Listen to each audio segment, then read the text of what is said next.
Hello friends, ನಮಸ್ಕಾರ. ನಾಡುನುಡಿ ಲೈವ್ಗೆ ಸ್ವಾಗತ. ಸ್ನೇಹಿತರೆ, ನಿಮ್ಮ PF ಹಣದ ಜೊತೆಗೆ ಕುಟುಂಬಕ್ಕೆ 7 ಲಕ್ಷದವರೆಗೆ ಆರ್ಥಿಕ ನೆರವು ಸಿಗಲಿದೆ. ಹಾಗಿದ್ರೆ ಏನು ಈ ಸೌಲಭ್ಯ? ವಿಡಿಯೋವನ್ನು ಕಂಪ್ಲೀಟ್ ಆಗಿ ವಾಚ್ ಮಾಡಿ. ನಾವು ಕೆಲಸ ಮಾಡುವಂಥ ಕಂಪನಿಯಲ್ಲಿ ನಮ್ಮ ಸಂಬಳದಿಂದ ಪ್ರತಿ ತಿಂಗಳು PF ಹಣ ಅಂತ ಹೇಳಿ ಕಟ್ಟಾಗುತ್ತೆ. ಇದು ನಮಗೆ ವಯಸ್ಸಾದ ಮೇಲೆ ಅಥವಾ ಕೆಲಸ ಬಿಟ್ಟಾಗ ಸಿಗುವಂಥ ಹಣ ಅಂತ ಹೇಳಿ ನಾವು ಯೋಚನೆ ಮಾಡ್ಕೊಂಡಿರ್ತೇವೆ.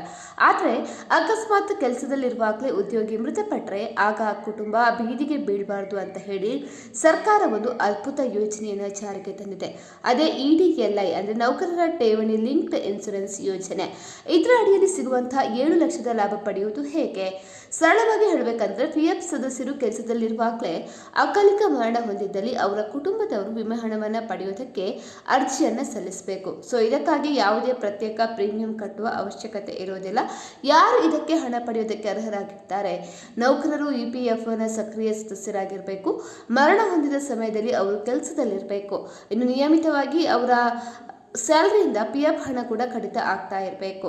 ಇನ್ನು ಸಲ್ಲಿಸಬೇಕಾದ ದಾಖಲೆಗಳು ಯಾವುದಪ್ಪ ಅಂತ ಹೇಳಿದ್ರೆ PF, ಪಿಂಚಣಿ ಮತ್ತು ವಿಮೆ ಈ ಮೂರನ್ನ ಒಟ್ಟಿಗೆ ಪಡೆಯಲು ನೀವು ಕೆಲವೊಂದಿಷ್ಟು ಫಾರ್ಮ್ಗಳನ್ನು ಸಲ್ಲಿಸಬೇಕಾಗ್ತದೆ.